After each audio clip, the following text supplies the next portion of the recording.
어둠 속에서 바람이 차갑게 불어왔다. 설악산의 깊은 산길, 보름달이 하늘을 푸르스름하게 물들였지만 민우의 가슴은 얼음처럼 차가웠다. 12살 소년 민우는 숨을 헐떡이며 산길을 달렸다. 발밑에서 자갈이 굴러떨어지는 소리가 메아리처럼 울렸다. 뒤에서는 건달들의 발소리가 점점 가까워졌다. 손전등 불빛이 칼날처럼 민우의 등을 찔렀다. 얘야, 꼬마. 거기서. 거친 고함이 어둠을 갈랐다. 민우의 심장은 터질 듯 뛰었다. 숨이 목구멍까지 차올라 더 이상 뛸 힘이 없었다. 하지만 멈출 수 없었다. 멈추는 순간 모든 것이 끝날 것 같았다. 민우는 새엄마 정은지에게 쫓겨났다. 그날 아침 정은지가 문을 발로 차며 소리쳤다. 야, 민우. 당장 나가. 오늘 안으로 짐 싸서 꺼져. 민우는 이불을 뒤집어 쓴 채 몸을 웅크렸다. 새엄마의 목소리는 점점 더 날카로워졌다. 너 같은 거 키운다고 내가 지금까지 얼마나 고생했는지 알아? 신문 배달비로 내 밥값도 안 나와. 민우는 이불 속에서 떨었다. 12살 소년에게 갈 곳은 없었다. 새엄마는 결국 민우를 문 밖으로 밀어냈다. 문이 쾅 닫히는 소리가 귀에 맴돌았다. 현관 앞에는 검은 쓰레기 봉투 하나가 놓여 있었다. 봉투를 열자 구겨진 옷가지와 낡은 운동화, 구멍난 양말이 들어 있었다. 그리고 통장 하나, 어제 확인했을 때 잔액은 0원이었다. 새벽마다 신문과 우유를 배달하며 모은 돈은 모두 정은지가 카드로 빼갔다. 봉투 속에서 민우는 아버지의 사진 한 장을 찾았다. 색이 바랜 흑백 사진 속에서 아버지가 웃고 있었다. 7살 때 찍은 사진이었다. 민우는 그 사진을 손에 쥐고 한참을 바라보았다. 아버지의 얼굴이 떠올랐다. 운전기사였던 아버지, 김준수. 7년 전 교통사고로 세상을 떠난 아버지가 했던 말이 귓가에 맴돌았다. 민우야, 힘들 때는 설악산 청년사로 가거라. 그 말은 민우의 유일한 희망이었다. 아버지는 민우가 7살이 될 때까지 한 달에 한 번씩 청년사로 데려갔다. 민우야. 오늘은 절 가는 날이야. 아버지는 웃으며 민우를 목마 태웠다. 산길을 걸으며 민우는 하늘을 올려다보았다. 아빠, 왜 이렇게 높아요? 아버지는 웃으며 대답했다. 우리 민우가 하늘을 볼 수 있게 절 마당에서 뛰놀고 스님께 절하고 절 아래 식당에서 비빔밥을 먹었다. 바삭한 감자전은 민우에게 천국 같은 맛이었다. 맛있니? 아버지가 물으면 민우는 고개를 끄덕였다. 네, 정말 맛있어요. 그 시절은 민우에게 꿈 같았다. 한 달에 한 번 아버지와 단둘이 보내는 특별한 시간이었다. 아빠, 여기 공기는 왜 이렇게 좋아요? 민우가 묻자 아버지는 웃으며 말했다. 그지. 나중에 어른이 돼서 힘들 때는 여기와 부처님께서 다 지켜주실 거야. 민우는 그때 아버지의 말을 이해하지 못했다. 하지만 7살 가을, 아버지와의 마지막 절 방문이 떠올랐다. 단풍이 붉게 물든 날, 민우는 낙엽을 주어 아버지에게 보여주었다. 아빠, 예쁘죠? 아버지는 민우의 머리를 쓰다듬으며 말했다. 민우야, 내년이면 학교 가는데 기대되지? 민우는 웃으며 대답했다. 네. 한글 배우면 아빠한테 편지 쓸 거예요. 그때 민우는 아버지와 앞으로도 계속 절에 올 거라고 믿었다. 하지만 그 믿음은 산산이 부서졌다. 7살 겨울, 아버지는 교통사고로 세상을 떠났다.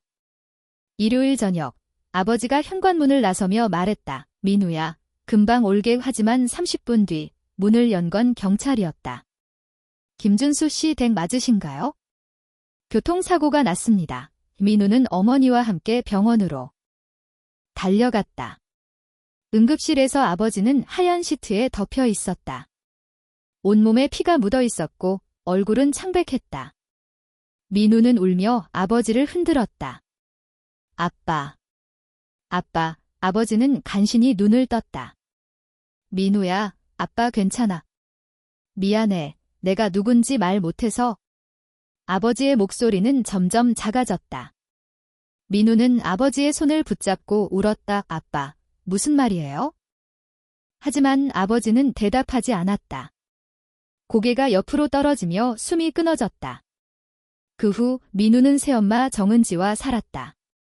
정은지는 민우가 7살이던 해 가을, 아버지와 재혼했다. 6개월 사귀고 결혼한 뒤 한 달 만에 아버지가 세상을 떠났다. 정은지에게는 민석이라는 아들이 있었다. 민우보다 2살 어린 민석은 새엄마의 전부였다. 처음 1년은 그나마 괜찮았다. 정은지는 민우를 때리진 않았다. 하지만 밥은 항상 마지막이었다. 민석이 배불리 먹고 나면 남은 반찬으로 민우가 밥을 먹었다. 때로는 라면만 먹거나 아무것도 먹지 못했다. 늦게 와서 밥이 없어 정은지의 목소리는 날카로웠다. 민우의 삶은 점점 더 혹독해졌다. 10살 겨울, 신문 배달을 시작했다. 새벽 4시에 일어나야 했다. 기온은 영하 15도까지 떨어졌다. 손이 얼어붙어 감각이 없었다. 신문을 잡으려다 떨어뜨린 적도 있었다. 눈 위에 떨어진 신문은 눈물처럼 젖어들었다.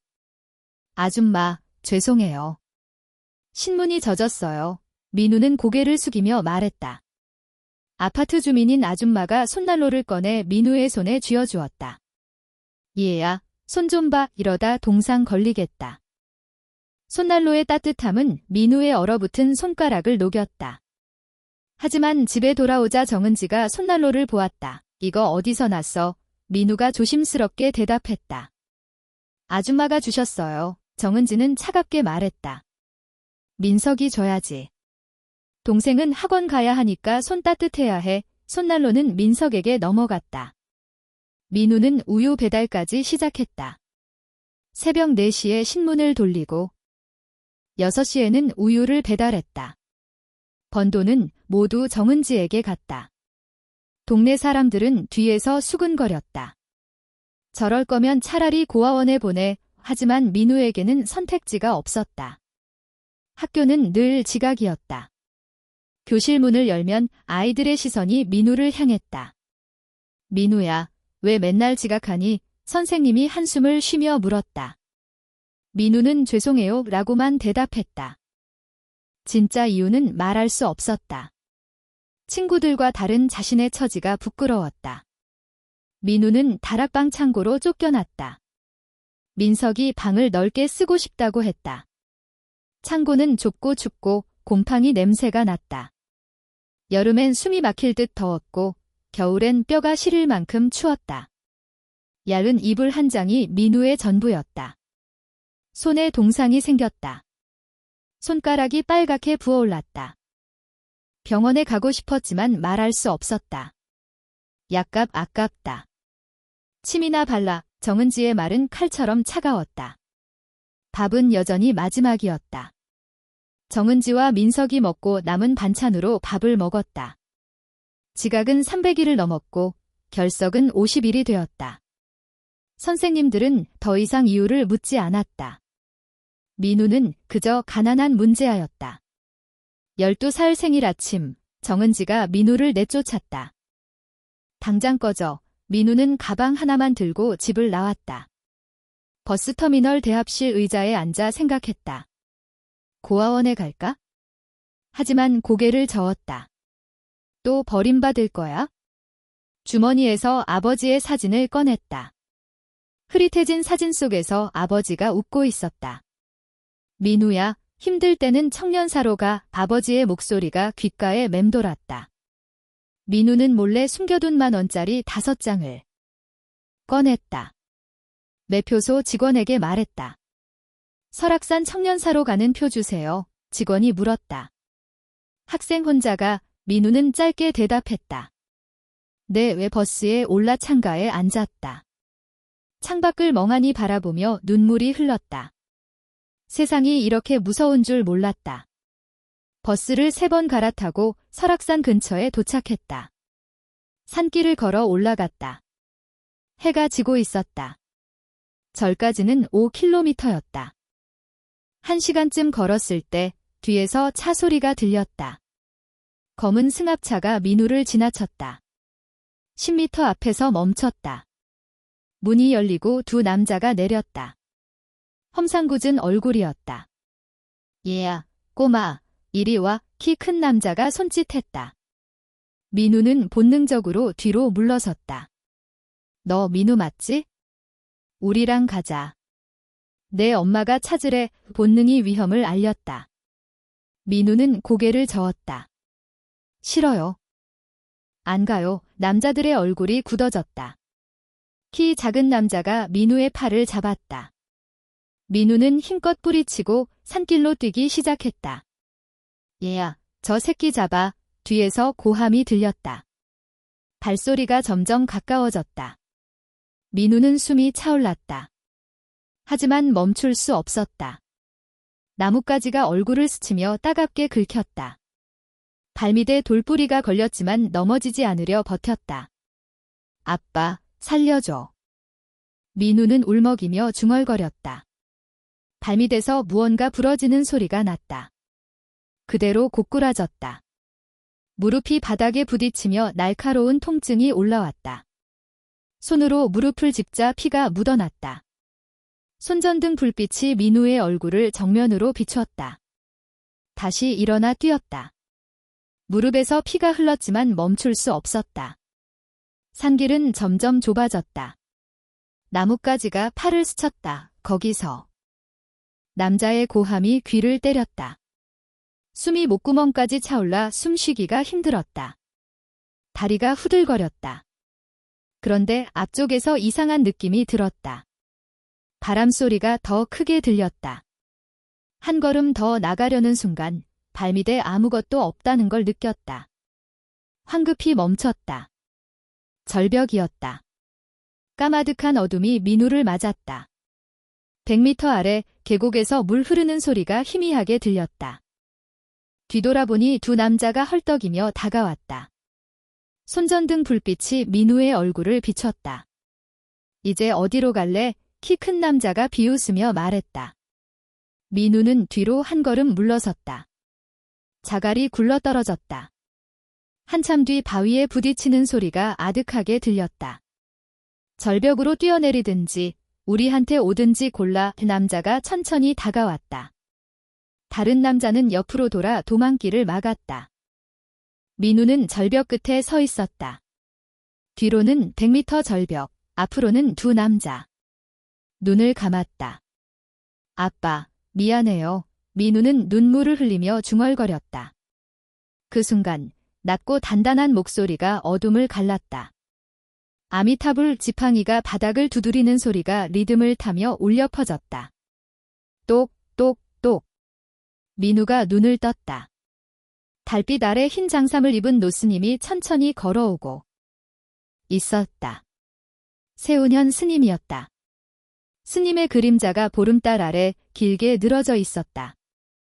흰 장삼이 달빛을 받아 은빛으로 빛났다. 이 밤의 산에서 무슨 일이여? 스님의 목소리는 차분했지만 깊은 울림이 있었다. 키 큰 남자가 짜증 섞인 목소리로 대꾸했다. 스님, 상관 마시고 가세요. 저희 조카 데려가는 중이에요. 민우는 고개를 저었다. 눈물이 뺨을 타고 흘렀다. 말이 나오지 않았다. 스님은 민우를 한참 바라보더니 건달들을 돌아보았다. 거짓말은 부처님도 용서하지 못하시오. 키 작은 남자가 킥 웃으며 말했다.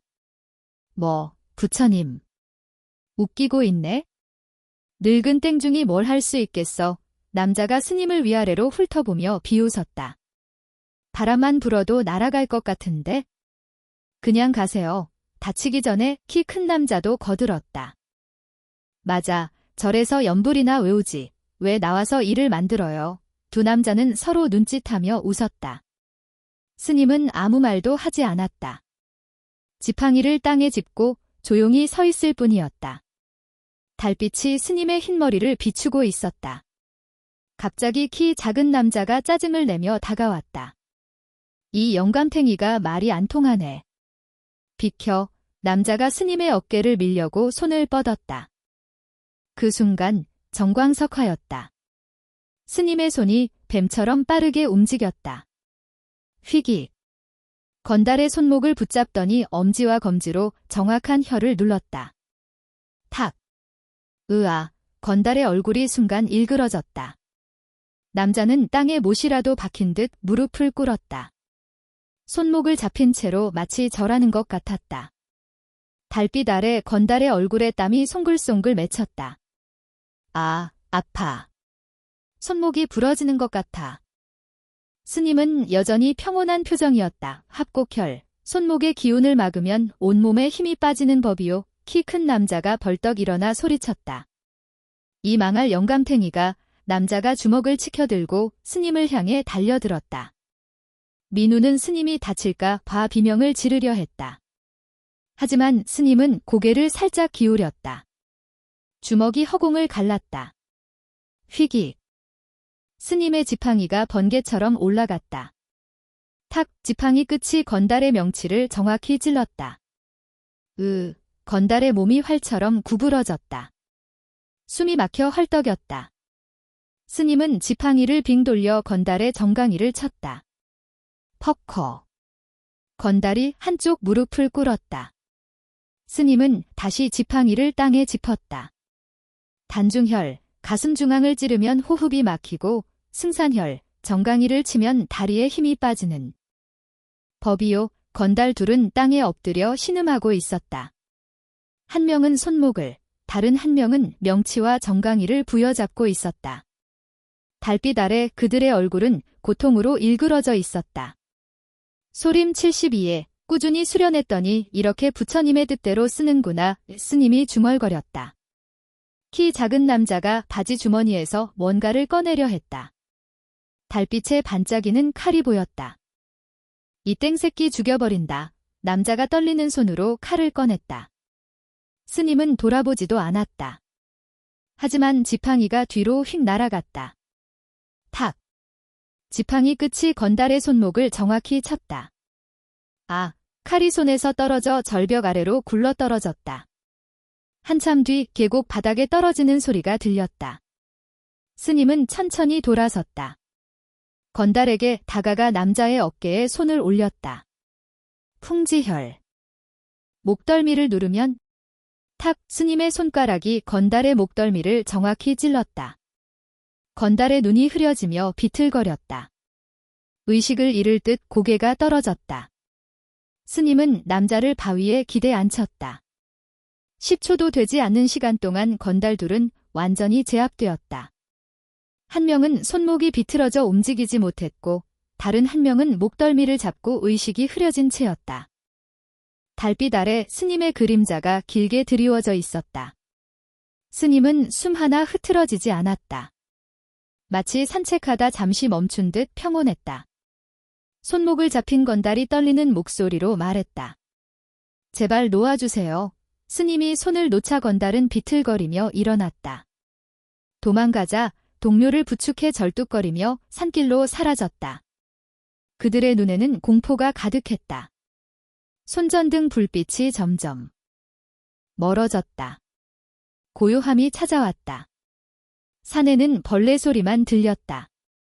보름달이 환하게 빛났고 바람이 나무를 흔들었다. 스님이 민우에게 다가왔다. 괜찮으냐? 민우는 무릎이 풀려 그 자리에 주저앉았다. 스님, 고맙습니다. 목소리가 떨렸다.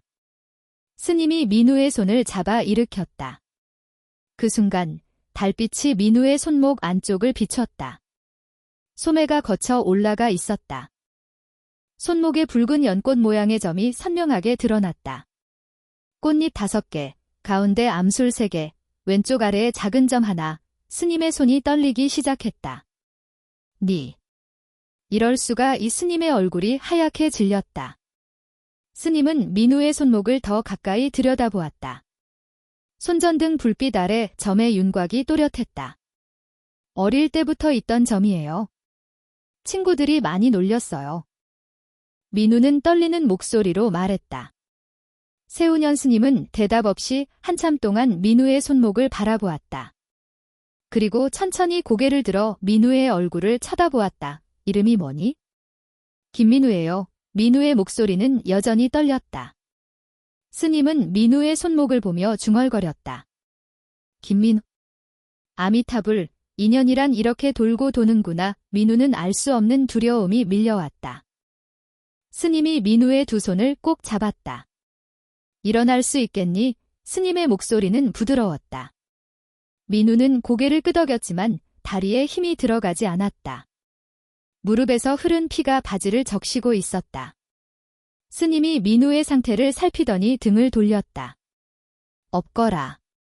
절까지는 아직 멀다. 김민우는 조심스럽게 스님의 등에 엎였다. 스님은 지팡이를 짚으며 천천히 산길을 걷기 시작했다. 스님의 등에서 따뜻한 온기가 전해졌다. 민우는 아버지가 자신을 업어주던 기억을 떠올렸다. 눈물이 다시 흘러내렸다. 한참을 올라가자 어둠 속에서 청년사의 기와 지붕이 보였다. 절마당에는 은은한 등불이 켜져 있었고 법당에서 향냄새가 바람을 타고 흘러나왔다. 스님이 민우를 따뜻한 방으로 안내했다. 앉아 있거라. 이 스님이 부엌으로 가더니 김이 모락모락. 나는 흰쌀밥과 된장찌개, 하얀 김치를 소반에 담아왔다. 먹어라. 이 민우는 숟가락을 들었지만 손이 떨려 제대로 들 수 없었다. 제대로 된 밥을 먹은 게 얼마 만인지 기억도 나지 않았다. 한 숟가락을 입에 넣자 눈물이 주르륵 흘렀다. 천천히 먹어. 체한다. 스님은 맞은편에 앉아 조용히 민우를 지켜보았다. 밥 한 그릇을 다 비우자 몸이 조금 따뜻해졌다. 스님이 물 한 잔을 건넸다. 물을 마신 뒤 민우는 한참을 가만히 앉아 있었다. 민우야, 잠깐만 기다려라. 전화 한 통만 하겠다. 스님이 떨리는 손으로 휴대폰을 꺼냈다. 번호를 눌렀다. 전화가 연결되자 스님이 말했다. 회장님, 저 세운현입니다. 찾았습니다. 손자분을. 지금 당장 오십시오. 전화를 끊은 스님은 민우를 꼭 안았다. 괜찮다. 이제. 괜찮다. 민우는 스님의 품에서 울기만 했다. 배부르고 안전하다는 생각에 긴장이 풀렸는지 그대로 잠이 들었다. 잠시 뒤, 산 아래에서 엔진 소리가 들렸다. 한 대가 아니었다. 여러 대였다. 헤드라이트 불빛이 산길을 밝히며 올라왔다. 스님이 민우의 어깨에 손을 올렸다. 저분들이 너를 데리러 온 사람들이다. 첫 번째 차가 절 입구에 멈췄다. 검은색 고급 세단이었다. 두 번째, 세 번째 차가 도착했다. 20대의 검은 벤츠가 산길을 가득 메웠다. 차 문이 일제히 열렸다. 검은 정장을 입은 사람들이 내렸다. 약 40명이었다. 모두 허리를 곧게 펴고 서 있었다. 첫 번째 차에서 60대 중반쯤 되어 보이는 남자가 내렸다. 회색 양복에 은색 넥타이를 맨 남자였다. 남자가 민우를 보자 빠른 걸음으로 다가왔다. 그리고 민우 앞에서 무릎을 꿇었다. 도련님. 남자의 목소리가 떨렸다. 회장님께서 12년간 찾으셨습니다. 민우는 뒤로 물러섰다. 무슨 일인지 몰랐다. 그때 뒤에 있던 40명이 일제히 허리를 숙였다. 정확히 45도 각도였다. 군인들의 경례처럼 절도 있는 동작이었다. 민우는 숨이 막혔다. 이런 장면은 처음이었다. 스님이 남자에게 말했다. 최 집사, 오랜만이요. 남자가 고개를 들었다. 스님, 감사합니다. 도련님을 지켜주셔서 최 집사라고 불린 남자가 민우를 보며 말했다. 도련님, 이제 집으로 가시겠습니까? 민우는 놀라서 쳐다만 보았다. 스님이 말했다. 괜찮다. 따라가 보면 안다. 최 집사가 차 문을 열어주었다. 뒷좌석은 넓고 부드러웠다. 가죽 냄새가 났다. 최 집사가 같은 차에 탔다. 운전기사가 시동을 걸었다. 차가 출발했다. 20대의 차가 일렬로 따라왔다. 헤드라이트 불빛이 산길을 밝혔다. 민우는 뒤를 돌아보았다. 스님이 절 입구에서 손을 흔들고 있었다. 차가 산을 내려가기 시작했다. 최 집사가 말했다. 도련님, 설명을 드리겠습니다. 민우는 고개를 끄덕였다. 12년 전 일입니다. 최 집사의 목소리는 차분했다. 한성그룹 회장님의 며느리께서 돌아가셨습니다. 출산 직후였어요. 음식에 독이 들어 있었습니다. 독살이었습니다. 이민우는 숨을 삼켰다. 그리고 병원에서 화재가 났습니다. 방화였어요. 증거를 없애려는 거였죠. 그 과정에서 갓 태어난 아기가 실종됐습니다. 도련님, 그 아기가 바로 도련님입니다. 민우의 심장이 빠르게 뛰었다. 최 집사가 민우의 손목을 가리켰다. 아기에게 특별한 표시가 있었습니다. 손목 안쪽 연꽃 모양 점입니다. 태어날 때 찍어둔 사진이 유일한 증거였어요. 회장님께서 12년간 전국을 수소문하셨습니다. 고아원, 병원, 경찰서, 모든 곳을 뒤졌지만 찾을 수 없었어요. 오늘 저녁 세운현 스님께 연락이 온 겁니다. 민우는 떨리는 목소리로 물었다. 저는 김민우인데요. 최 집사가 고개를 저었다. 아닙니다. 도련님의 진짜 이름은 백민우입니다. 세상이 무섭다고 생각했는데 더 큰 세상이 기다리고 있었다. 차는 고속도로를 달렸다. 서울까지는 3시간이 걸렸다. 창밖으로 불빛들이 스쳐 지나갔다. 민우는 손목의 연꽃 모양 점을 내려다보았다. 친구들이 놀리던 작은 점이 자신의 인생을 바꿀 줄은 몰랐다. 차는 계속 달렸다. 서울의 불빛이 보이기 시작했다. 강남이었다. 차가 40층짜리 타워 앞에 멈췄다. 지하 주차장으로 내려갔다. 전용 엘리베이터를 탔다. 최 집사가 카드를 찍었다. 펜트하우스 버튼이 눌렸다. 엘리베이터가 올라갔다.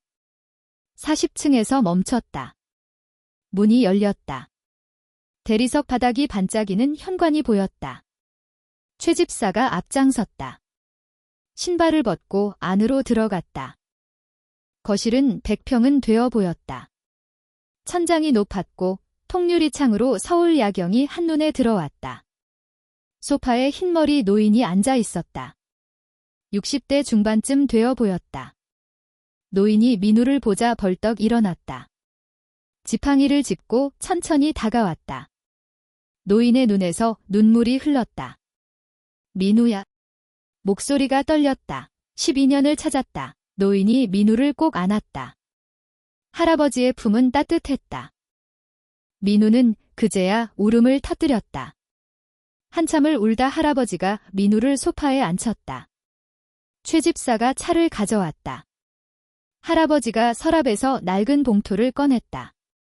이건 내 엄마가 남긴 거란다. 봉투를 조심스럽게 열었다. 누렇게 바른 편지가 나왔다. 12년 전 편지였다. 할아버지가 읽어주었다. 아버님, 제 아기 손목 안쪽에 연꽃 모양 점이 있습니다. 꽃잎 5개. 가운데 암술 3개, 왼쪽 아래에 작은 점 하나. 혹시 제게 무슨 일이 생기면 이 점으로 찾아주세요. 요즘 주변이 수상합니다. 누군가 저를 지켜보는 것 같아요. 회사 장부에서 이상한 걸 발견했는데 그 이후부터였어요. 제 아기를 부탁드립니다. 며느리 올림. 민우는 눈물이 뚝뚝 떨어졌다.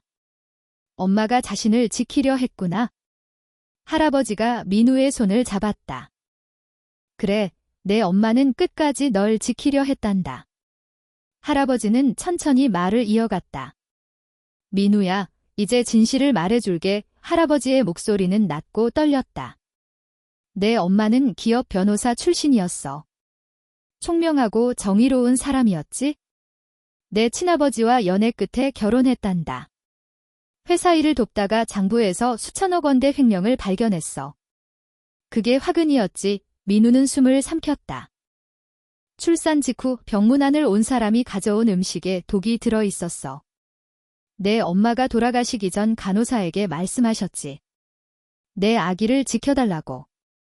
하지만 바로 병원에 화재가 났어. 방화였지. 증거를 없애려는 거였어. 혼란 속에서 너는 사라졌단다. 이 할아버지는 잠시 말을 멈췄다. 아무리 찾아도 찾을 수 없었어. 민우는 멍하니 할아버지를 바라보았다. 그런데 저는 어떻게...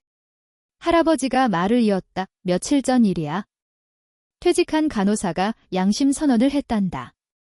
12년 전 화재 당시 CCTV 영상을 누군가 숨겼다고. 황인석 전무가 간호사를 매수했대. 영상을 보니 김준수라는 사람이었어. 내 어머니를 모시던 전속 운전기사였지? 지하주차장에서 대기 중이었는데 연기가 낮아 뛰어 올라왔어. 김준수 씨가 혼란 속에서 아기를 안고 도망쳤단다. 민우의 가슴이 철렁 내려앉았다. CCTV 영상을 확대해서 손목의 점이 확인됐어. DNA 검사는 할 자료가 없었지만 점만으로도 충분했단다. 넌 내 손자가 맞아. 할아버지가 민우의 손을 꼭 잡았다. 12년을 찾았단다.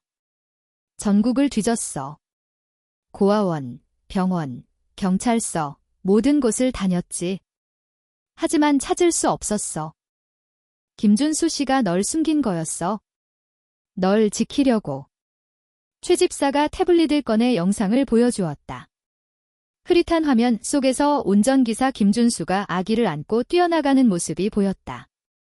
불길이 뒤에서 치솟고 있었다. 민우는 화면을 멍하니 바라보았다. 김준수가 연기 속으로 뛰어들어 자신을 구한 거였다. 할아버지가 숨을 깊이 들이쉬었다. 민우야, 한 가지 더 말해줄게. 있다. 내 친아버지 말이다. 민우는 고개를 들었다. 친아버지요? 아빠는 7년 전에 죽었어요. 할아버지가 고개를 저었다. 아니, 진짜 아버지 말이야. 내 엄마가 죽고 너도 실종되자 미쳐버린 줄 알았는데 황인석이 12년간 독을 먹이며 정신을 혼미하게 만들었어. 지금 병원에서 안전하게 보호 중이니 곧 만나게 될 거야. 이 민우는 믿을 수 없었다. 살아 계신다고요. 할아버지가 고개를 끄덕였다. 그래, 살아 계신단다. 그때 초인종이 울렸다. 최 집사가 문을 열었다. 50대 중반쯤 되어 보이는 남자가 들어왔다. 검은 정장에 금태 안경을 쓴 남자였다. 할아버지가 말했다. 조카야, 들어오게. 남자가 할아버지께 인사했다. 회장님, 건강은 어떠십니까? 할아버지가 미소 지었다. 내 덕분에 좋지. 남자가 민우를 보았다. 순간 얼굴이 굳어졌다. 이 아이가. 할아버지가 대답했다. 내 손자 민우다. 남자는 잠시 말이 없었다. 억지로 미소를 지었다.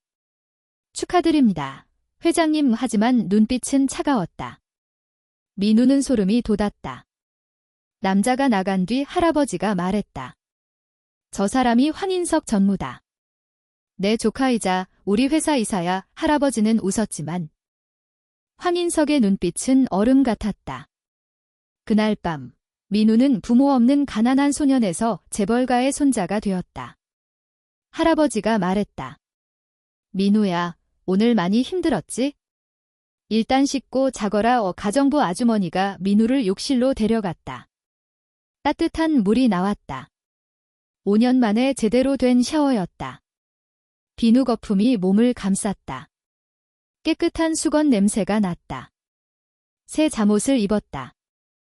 부드러운 천이 피부에 닿았다. 방으로 안내받았다. 가정부 아주머니가 준 따끈한 죽을 먹었다. 침대는 크고 이불은 폭신했다. 다락방 창고와는 완전히 달랐다. 민우는 이불을 뒤집어 쓰고 누웠다. 눈물이 났다. 행복해서 우는 건지 슬퍼서 우는 건지 알 수 없었다. 꿈속에서 아버지가 웃으며 손을 내밀었다. 민우야, 아빠 따라와. 아버지의 손은 따뜻했다. 민우는 아버지와 함께 설악산 청년사로 가는 길을 걷고 있었다. 단풍이 붉게 물든 산길, 바람이 나뭇잎을 흔들며 부드럽게 불어왔다. 아빠, 여기 공기 좋아요. 민우가 말하자 아버지가 웃었다. 그렇지. 민우야, 아빠가 없어도 여길 잊지 마. 아버지의 얼굴이 점점 흐려졌다. 민우는 손을 뻗었지만 아버지의 모습은 연기처럼 사라졌다. 아빠. 민우는 소리치며 눈을 떴다. 숨이 가빴다. 온몸이 땀으로 젖어 있었다. 침대 위였다. 부드러운 이불이 몸을 감싸고 있었다. 창밖으로 서울의 불빛이 반짝였다. 꿈이 아니었다. 민우는 한성그룹 회장의 펜트하우스에 있었다. 아침 햇살이 통유리창을 통해 들어왔다. 민우는 창가로 다가갔다. 서울 도심이 한눈에 들어왔다. 강남의 빌딩들, 멀리 한강이 반짝였다. 어제의 기억이 물밀듯 밀려왔다. 설악산, 절벽, 세운현 스님, 검은 벤츠, 그리고 할아버지. 민우는 손목의 연꽃 모양 점을 내려다보았다. 작은 점이 자신의 인생을 이렇게 바꿀 줄은 몰랐다. 문이 열리고 가정부 아주머니가 들어왔다. 도련님, 아침 드실 시간입니다. 민우는 어색하게 고개를 끄덕였다. 도련님이라는 호칭이 낯설었다. 식당으로 내려가자 긴 테이블에 아침이 차려져 있었다. 따끈한 미역국, 고소한 계란말이, 반찬 몇 가지가 소박하지만 정갈하게 놓여 있었다. 할아버지가 테이블에 앉아 있었다. 잘 잤니, 민우야? 할아버지의 목소리는 따뜻했다. 민우는 고개를 끄덕였다. 네, 할아버지의 식사를 하며 할아버지가 말했다. 민우야, 오늘 병원에 갈 거다. 내 아버지를 만나야지. 민우의 숟가락이 멈췄다. 아버지가 정말 살아계신 거예요. 할아버지가 고개를 끄덕였다. 그래, 살아계셔.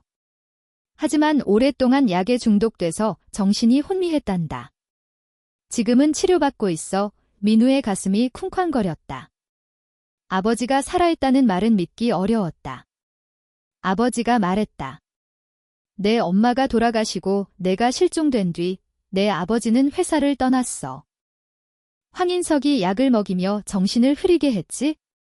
12년간 병원에 감금돼 있었단다. 김민우는 숨을 삼켰다.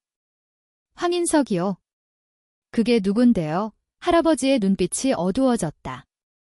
내 조카이자 한성그룹 이사야? 내 엄마의 죽음과 관련이 있을지도 몰라.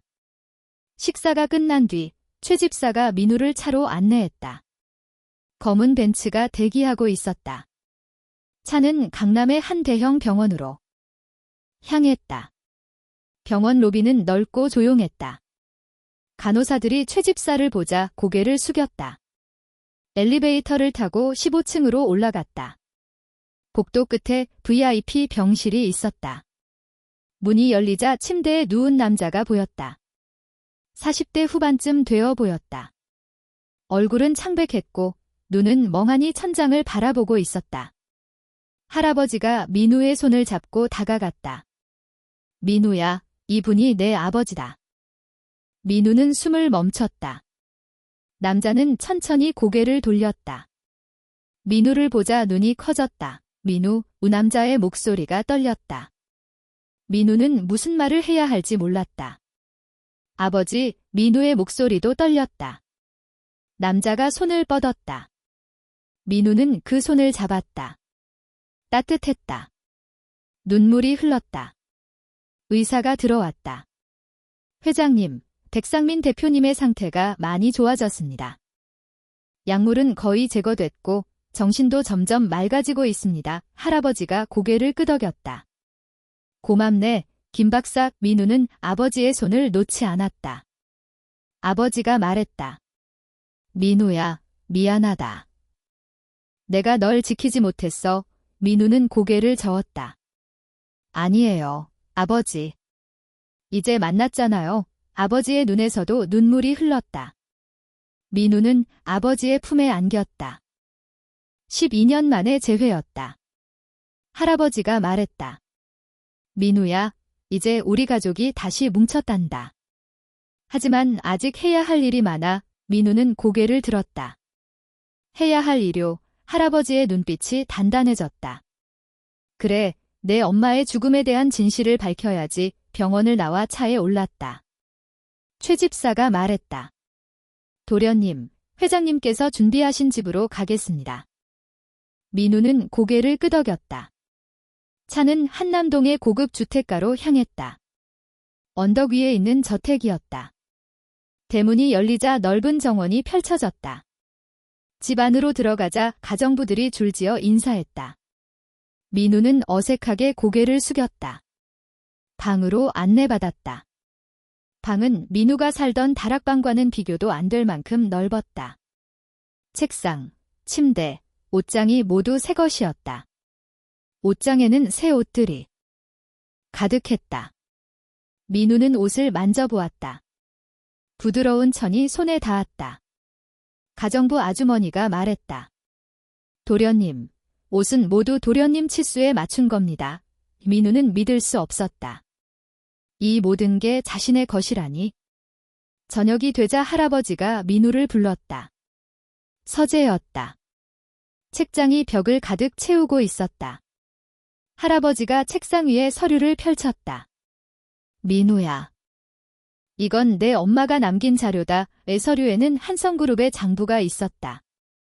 빨간 펜으로 표시된 숫자들이 눈에 띄었다. 이건 횡령의 증거야. 내 엄마가 발견한 거지? 수천억 원이 비자금으로 빠져나갔어. 민우는 서류를 보았다. 숫자와 글씨가 빽빽했지만 이해할 수는 없었다. 할아버지가 말을 이어갔다. 내 엄마는 이걸 조사하다가 표적이 됐어. 황인석이 주도했지? 하지만 증거가 부족했어.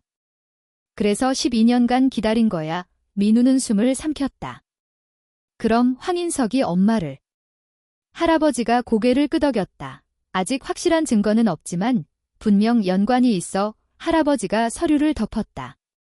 민우야, 이제 내가 우리 가족의 일원이야. 하지만 이 싸움은 위험할 수도 있어.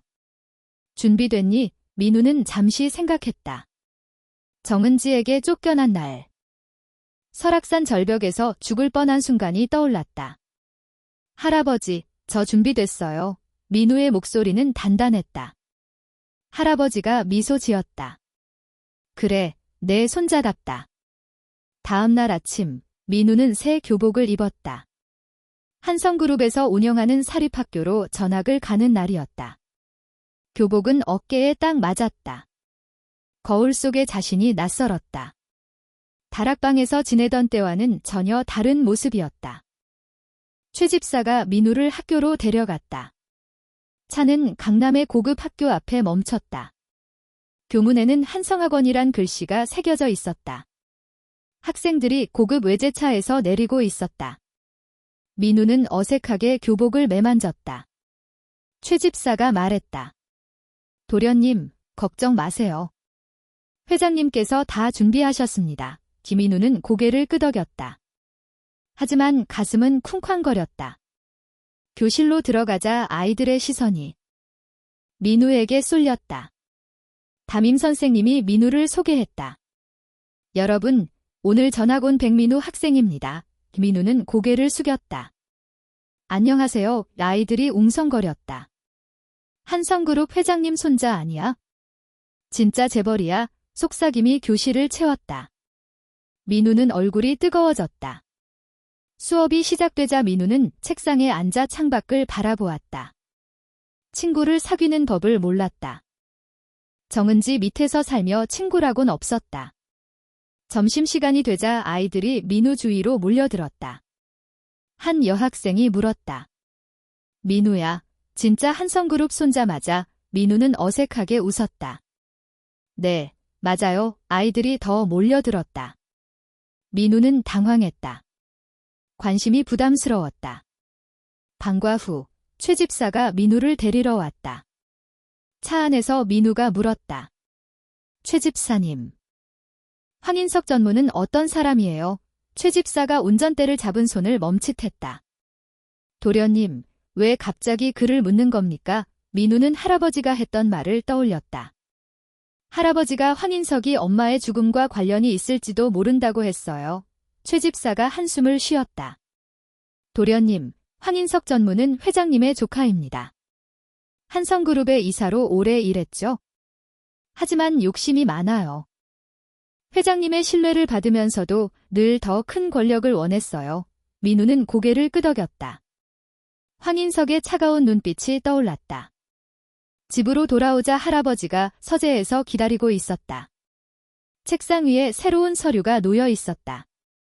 민우야, 이건 내 엄마가 남긴 마지막 메모야. 할아버지가 서류를 건넸다. 메모에는 급하게 쓴 글씨가 보였다.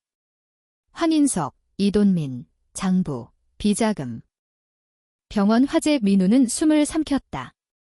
이돈민이 누구예요? 할아버지가 대답했다. 정은지의 오빠야. 내 새엄마의 오빠지. 민우의 눈이 커졌다. 새엄마요? 할아버지가 고개를 끄덕였다. 그래, 정은지가 이 일에 연루됐을 가능성이 높아. 내 엄마가 죽은 뒤 이돈민이 김준수와 접촉했어. 김준수가 널 때리고 사라진 것도 이돈민의 제안이었을 거야. 민우는 머리가 어지러웠다. 정은지가 자신을 학대했던 것도 쫓아낸 것도 우연이 아니었다. 할아버지가 말을 이어갔다. 민우야, 이돈민은 황인석의 오랜 친구야. 두 사람은 한성그룹의 비자금을 관리했어.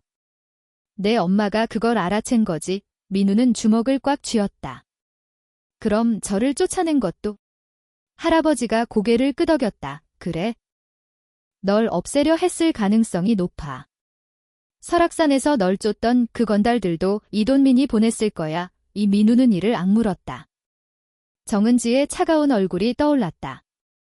밥을 주지 않고 다락방으로 내쫓고 결국 집에서 쫓아낸 그 얼굴. 그날 밤 민우는 잠을 이루지 못했다. 침대에 누워 천장을 바라보았다. 엄마의 죽음, 아버지의 감금, 그리고 자신의 실종. 모든 게 퍼즐처럼 맞춰지고 있었다. 하지만 아직 풀리지 않은 조각이 많았다. 민우는 자리에서 일어나 책상으로 갔다. 할아버지가 준 서류를 다시 펼쳤다. 메모를 한 줄 한 줄 읽었다. 황인석, 이돈민, 장부, 비자금, 병원 화재. 민우는 메모를 손에 쥐고 다짐했다. 엄마, 진실을 밝힐게요. 창밖으로 달이 보였다. 보름달이었다. 설악산에서 자신을 구해준 세운현 스님의 얼굴이 떠올랐다. 며칠 뒤 민우는 학교에서 이상한 점을 눈치챘다. 몇몇 학생들이 민우를 피하기 시작했다. 점심시간에 민우가 식당에 들어가자 몇몇 아이들이 자리에서 일어나 나갔다. 민우는 당황했다. 담임 선생님이 민우를 불렀다. 민우야, 무슨 일 있니? 친구들이 너를 좀 무서워하는 것 같아. 민우는 고개를 저었다. 모르겠어요, 선생님. 하지만 마음 한구석에는 불안이 커졌다. 방과 후 민우는 교문 앞에서 기다리는 최 집사에게 물었다. 최 집사님, 제가 뭘 잘못한 걸까요? 최 집사가 한숨을 쉬었다. 도련님, 세상은 복잡합니다. 한성그룹의 손자라는 게 부담이 될 수도 있어요. 민우는 이해할 수 없었다. 친구들이 왜 자신을 피하는지. 그날 저녁 할아버지가 민우를 서재로 불렀다. 책상 위에 새로운 서류가 놓여 있었다. 민우야, 이건 황인석의 최근 동향이다. 서류에는 황인석이 최근 몇 달간 만난 사람들의 이름이 적혀 있었다. 그중 이돈민의 이름이 눈에 띄었다. 이돈민이 정은지의 오빠죠? 민우가 물었다. 할아버지가 고개를 끄덕였다.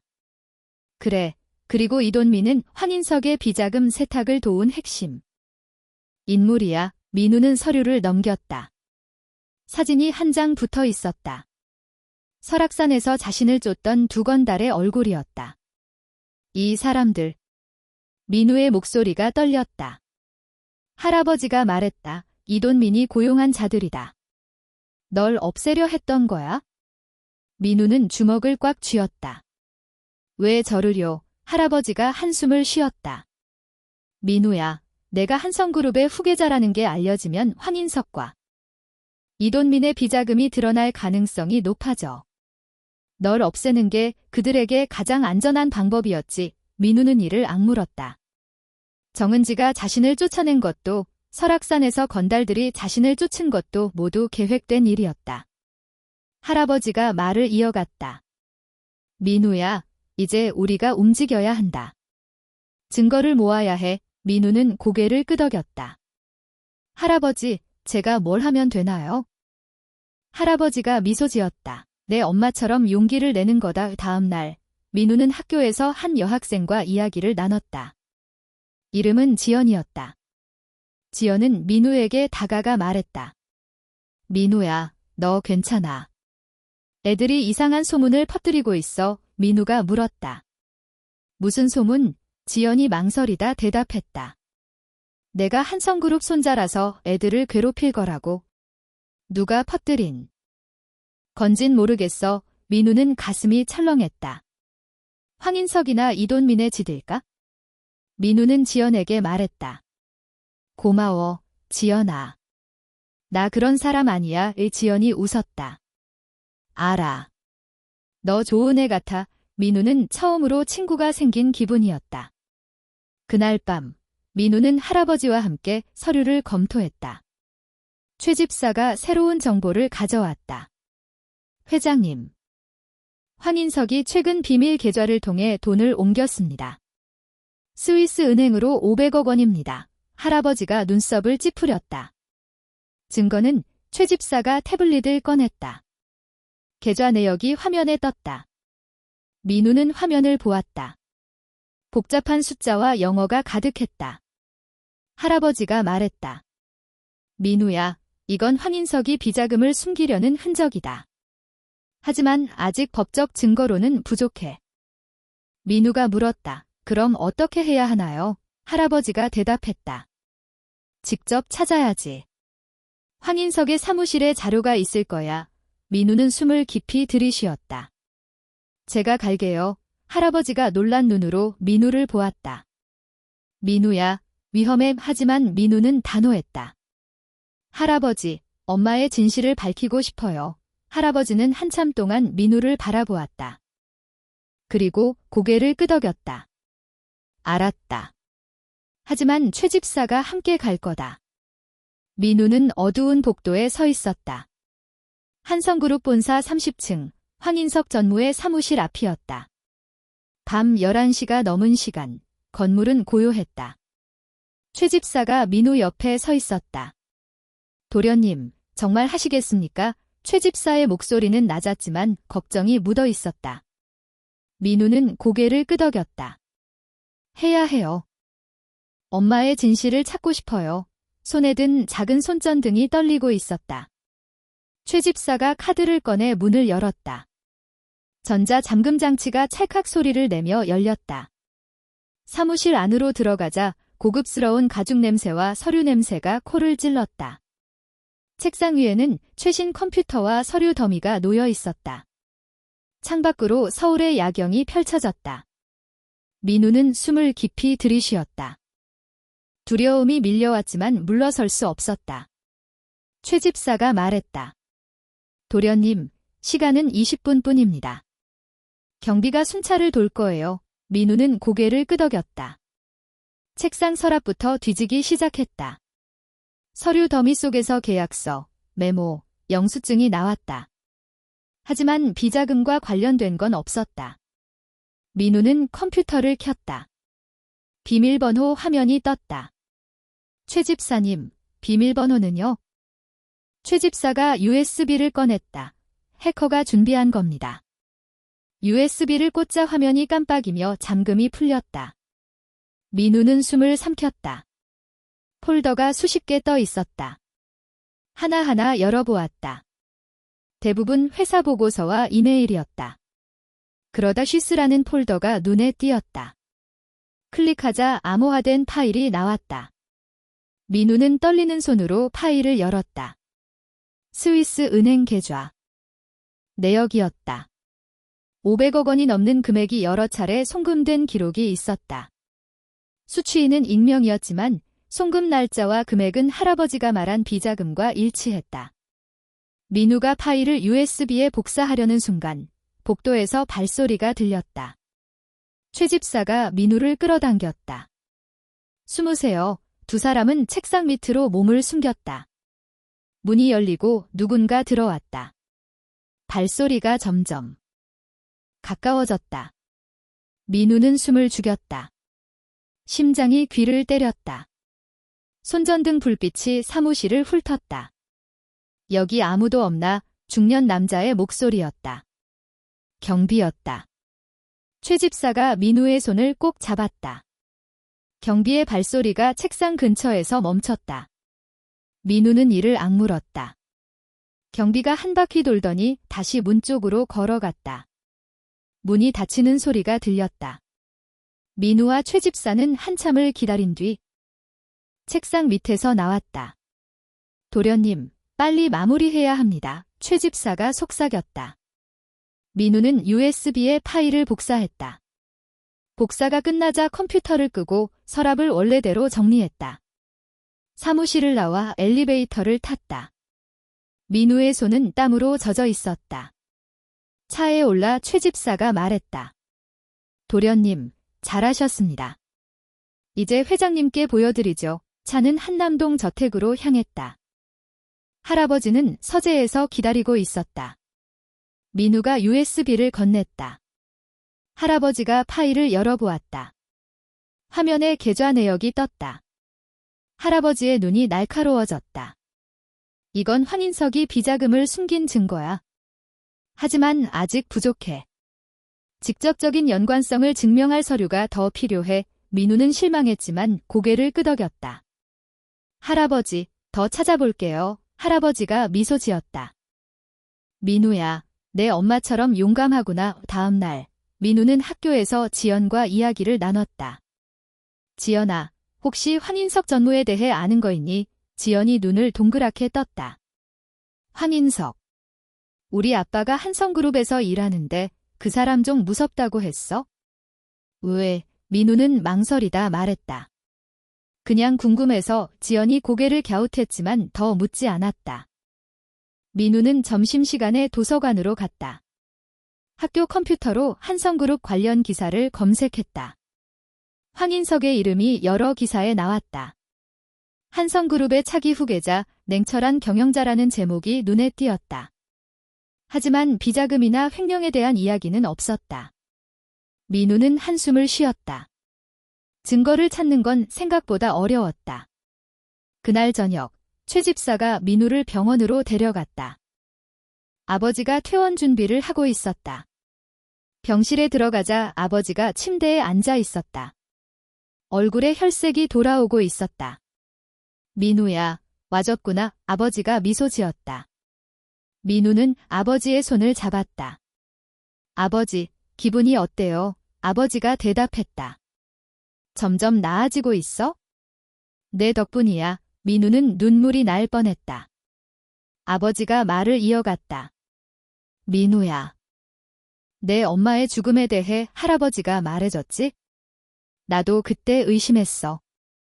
황인석이 뭔가를 숨기고 있다고 민우가 물었다. 아버지, 뭘 아셨어요? 아버지가 한숨을 쉬었다. 내 엄마가 장부를 조사하던 날 황인석이 병원에 찾아왔어. 음식을 가져왔지? 그날 밤 내 엄마가 쓰러졌어. 민우는 이를 악물었다. 그럼 황인석이. 아버지가 고개를 끄덕였다. 증거는 없지만 분명 연관이 있어. 민우는 병원을 나와 차에 올랐다. 마음이 무거웠다. 황인석의 사무실에서 찾은 계좌 내역은 시작에 불과했다. 더 확실한 증거가 필요했다. 집으로 돌아오자 할아버지가 서재에서 기다리고 있었다. 민우야, 새로운 소식이 있다. 할아버지가 태블릿을 건넸다. 화면에는 이메일이 떠 있었다. 발신자는 익명이었다. 회장님. 황인석과 이돈민의 통화 기록을 입수했습니다. 첨부 파일을 확인하세요. 할아버지가 파일을 열었다. 음성 파일이었다. 황인석의 목소리가 들렸다. 이돈민, 그 꼬마를 확실히 처리해. 흔적을 남기지 마. 이돈민이 대답했다. 걱정 마세요. 설악산에서 끝낼 겁니다. 이민우는 소름이 돋았다. 설악산에서 자신을 쫓던 건달들은 황인석과 이돈민의 지시를 받은 것이었다. 할아버지가 말했다.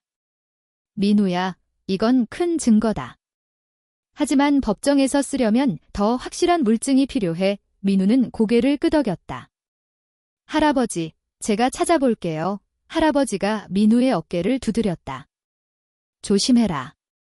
황인석은 위험한 인물이다. 민우는 이를 악물었다. 엄마의 죽음, 아버지의 감금, 그리고 자신의 고통. 모든 게 황인석과 이돈민, 그리고 정은지 때문이었다. 며칠 뒤, 민우는 학교에서 이상한 메시지를 받았다. 익명의 번호였다. 백민우, 조심해. 황인석이 널 노리고 있어. 민우는 메시지를 읽고 가슴이 철렁했다.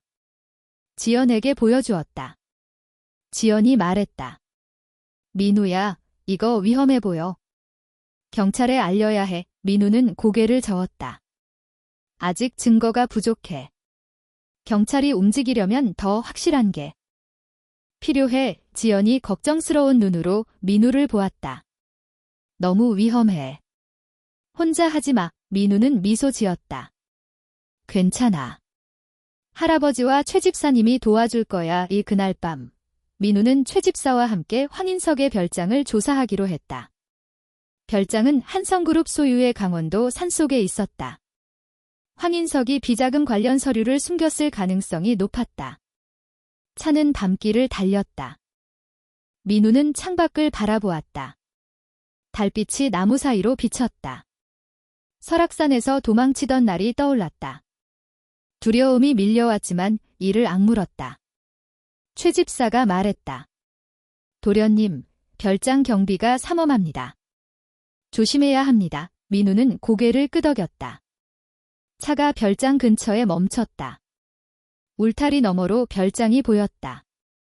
고풍스러운 3층 건물이었다. 경비 2명이 정문을 지키고 있었다. 최 집사가 준비한 드론을 띄웠다. 드론 카메라가 별장 안을 비췄다. 2층 창문이 열려 있었다.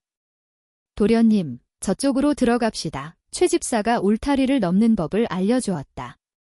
민우는 울타리를 넘었다. 심장이 쿵쾅거렸다. 2층 창문으로 올라가기 위해 배수관을 잡았다. 손이 미끄러웠지만 이를 악물고 올라갔다. 창문으로 들어가자 서재로 보이는 방이 나왔다. 책장이 벽을 가득 채우고 있었다. 민우는 손전등으로 책상을 비췄다. 서랍을 열자 서류 더미가 나왔다. 하나하나 확인했다. 대부분 부동산 계약서였다. 그러다 비밀이라는 라벨이 붙은 폴더가 눈에 띄었다. 폴더를 열자 계좌 내역, 이메일, 그리고 편지가 나왔다. 편지에는 황인석의 글씨로 쓰여 있었다. 이돈민, 병원 화재는 완벽히 처리해라. 증거는 없어야 한다. 김인우는 숨을 삼켰다. 이게 결정적인 증거였다. 그 순간 복도에서 발소리가 들렸다.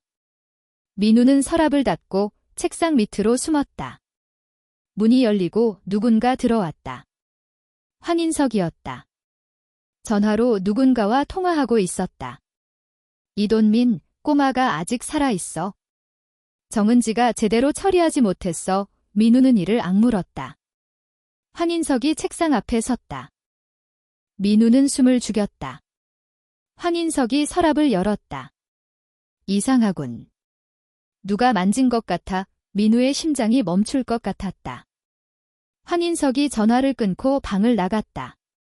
민우는 서류를 챙겨 창문으로 빠져나왔다.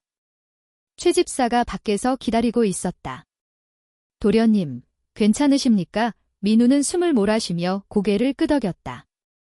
증거 찾았어요. 집으로 돌아와 할아버지에게 서류를 보여주었다. 할아버지가 편지를 읽었다. 얼굴이 굳어졌다.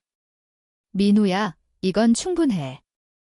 황인석과 이돈민을 법정에 세울 수 있어. 할아버지가 최 집사에게 말했다. 검찰에 연락해라. 익명의 제보자로 제출하되 증거가 완벽해야 한다. 최 집사가 고개를 끄덕였다. 민우는 가슴이 벅찼다. 엄마의 죽음에 대한 진실이 드디어 밝혀질 터였다. 하지만 황인석의 목소리가 귓가에 맴돌았다. 꼬마가 아직 살아있어. 민우는 불안했다.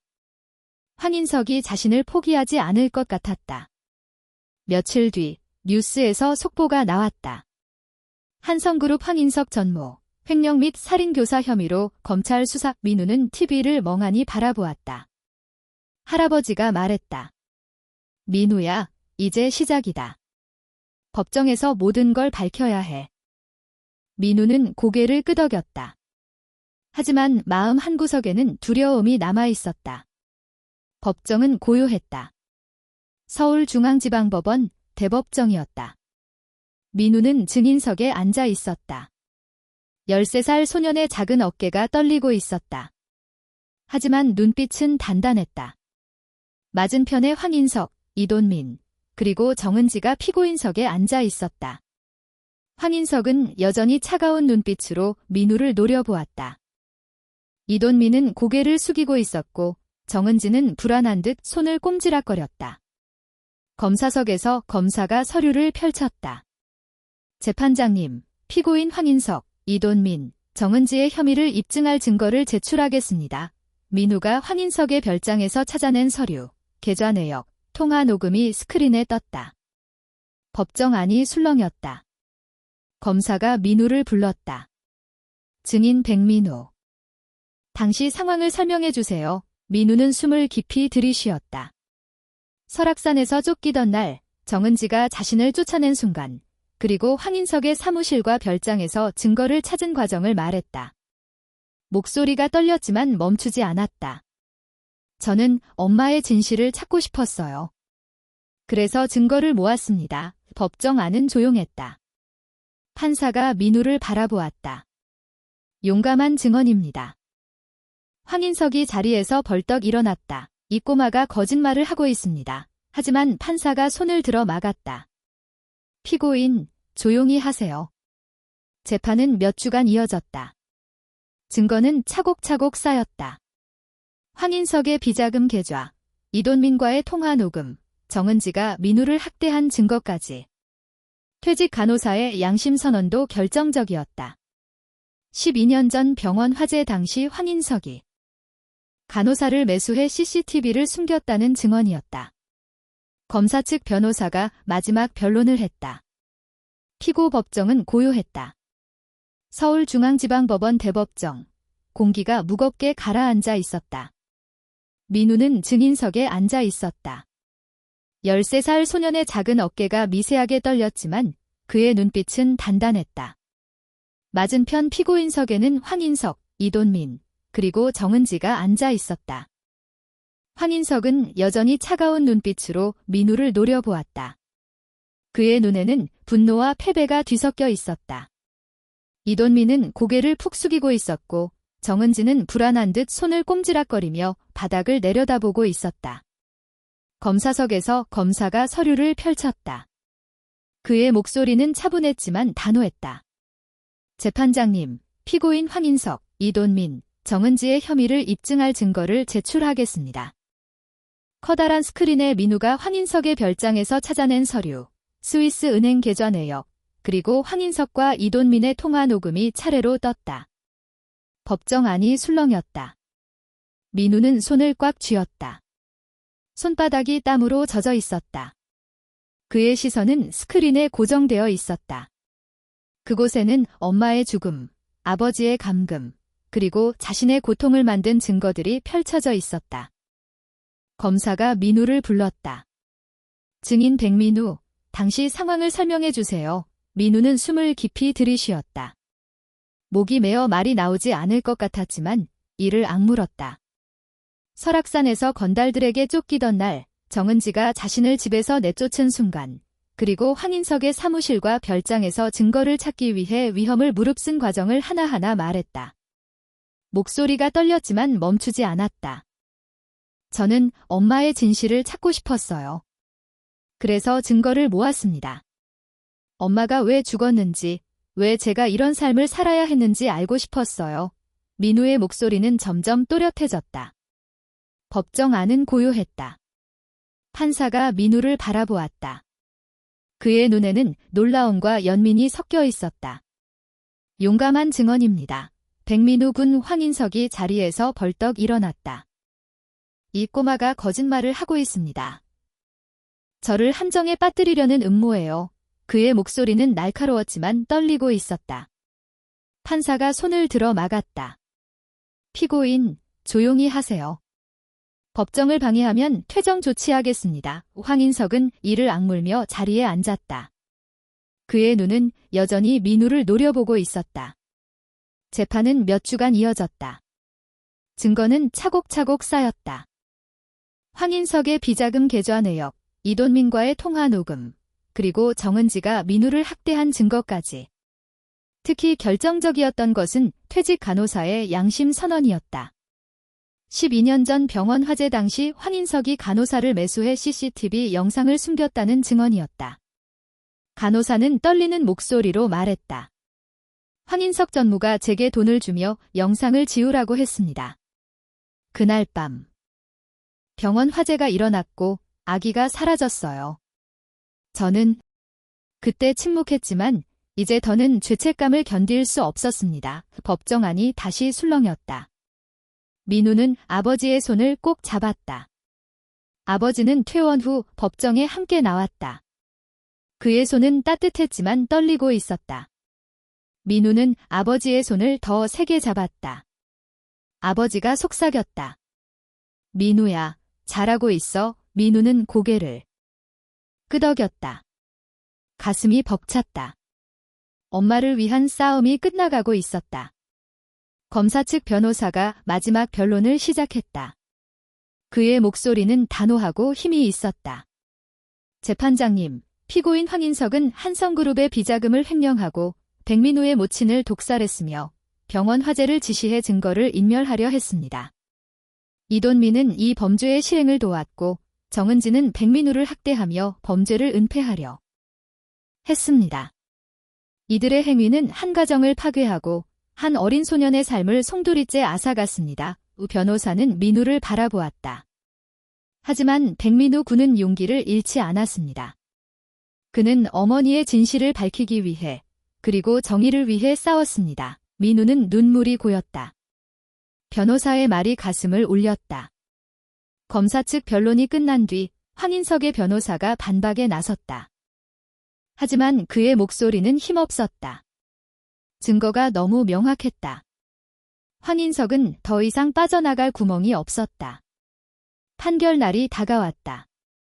민우는 법정에 들어서며 숨을 깊이 들이쉬었다. 할아버지가 법정 입구에서 민우의 어깨를 두드렸다. 민우야, 오늘은 내 엄마가 미소 지을 날이다. 민우는 고개를 끄덕였다. 아버지가 민우의 손을 잡았다. 법정 안은 숨소리조차 들릴 만큼 조용했다. 판사가 선고를 시작했다. 피고인 황인석, 살인교사 및 횡령 혐의로 징역 30년. 이돈민, 살인 공모 및 횡령 혐의로 징역 25년. 정은지, 아동학대 및 살인 공모 혐의로 징역 12년. 여 판사의 목소리는 단호했다. 법정 안이 술렁였다. 황인석은 고개를 숙였다. 그의 어깨가 미세하게 떨리고 있었다. 이돈민은 멍하니 판사를 바라보았다. 정은지는 울음을 터뜨렸다. 그녀의 울음소리가 법정 안을 채웠다. 민우는 눈물을 흘렸다. 엄마의 진실이 밝혀졌다. 아버지가 민우를 꼭 안았다. 민우야, 잘했어. 할아버지가 법정 밖에서 기다리고 있었다. 민우가 나오자 할아버지가 미소 지었다. 민우야, 내 엄마가 자랑스러워할 거다. 판결 후 한 달이 지났다. 민우는 한남동 저택에서 할아버지와 아버지와 함께 살고 있었다. 아버지는 완전히 회복되지 않았지만 매일 조금씩 나아지고 있었다. 민우는 매일 아침 아버지와 함께 산책을 했다. 한강변을 걷다 보면 아버지가 어린 시절 이야기를 들려주었다. 민우야, 내 엄마는 단풍을 정말 좋아했어. 설악산에 가서 단풍을 보면서 웃던 모습이 아직도 생생해. 민우는 미소 지었다. 저도 단풍 좋아해요, 아버지. 아버지가 민우의 머리를 쓰다듬었다. 그래, 우리 민우는 엄마를 닮았구나. 학교에서는 지연과 친구가 되었다. 지연은 민우가 소문에 시달릴 때도 곁을 지켜준 유일한 친구였다. 점심시간에 지연이 말했다. 민우야, 너 진짜 대단해. 나 같았으면 무서워서 못했을 거야. 민우는 웃으며 대답했다. 너도 할 수 있어, 지연아. 그냥 용기를 내는 거야? 지연이 눈을 동그랗게 뜨며 웃었다. 그럼 나도 민우처럼 용감해질게. 민우는 한성그룹의 후계자로서 경영 수업을 받기 시작했다. 할아버지는 매주 서재에서 민우에게 회사의 구조와 경영 원칙을 가르쳤다. 민우야, 기업은 사람을 위한 거다. 돈만 좇으면 망해. 민우는 고개를 끄덕였다. 할아버지, 저도 사람들을 돕는 회사를 만들고 싶어요. 할아버지가 미소 지었다. 그래, 내 엄마처럼 정의로운 마음을 가졌구나. 하지만 민우의 마음 한구석에는 설악산 청년사의 세운현 스님이 남긴 말이 맴돌았다. 아미타불, 원한을 품지 말 거라. 좋은 마음으로 세상을 도우라. 김민우는 그 말을 되새기며 다짐했다. 엄마의 죽음에 대한 원한은 버리고 다른 사람들을 돕겠다고. 민우는 자신의 경험을 바탕으로 고아원과 아동보호단체에 기부했다. 학대받는 아이들을 돕는 재단을 세웠다. 재단 이름은 전꽃의 꿈이었다. 민우의 손목에 있는 연꽃 모양 점에서 따온 이름이었다. 엄마, 이건 엄마를 위한 거예요. 민우는 조용히 중얼거렸다. 민우는 매달 설악산 청년사를 방문했다. 세운현 스님과 차를 마시며 이야기를 나눴다. 스님은 민우를 보자 미소 지었다. 민우야, 내가 겪은 고통이 세상을 더 나은 곳으로 만들고 있구나. 민우는 고개를 숙였다. 스님, 감사해요. 저를 구해줘서. 스님은 웃으며 고개를 끄덕였다. 부처님이 인도하신 인연이니라. 이민우는 절마당에서 단풍을 바라보았다. 바람이 나뭇잎을 흔들며 부드럽게 불었다. 스님과 함께 법당에 들어가 촛불을 켰다. 촛불이 깜빡이며 따뜻한 빛을 내뿜었다. 민우는 눈을 감고 기도했다. 엄마, 이제 저 행복해요. 엄마도 행복하세요. 마음이 따뜻해졌다. 고통과 두려움으로 가득했던 지난 날들이 멀게 느껴졌다. 1년 뒤, 가을이 왔다. 민우는 아버지와 함께 설악산에 올랐다. 단풍이 산 전체를 붉게 물들였다. 민우는 아버지의 손을 잡았다. 아버지, 엄마도 이걸 보고 싶었을까요? 아버지가 미소 지었다.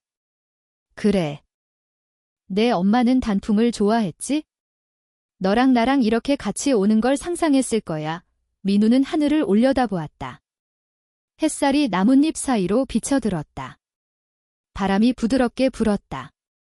민우는 속으로 말했다. 엄마, 이제 저 괜찮아요. 우리 가족 다시 뭉쳤어요.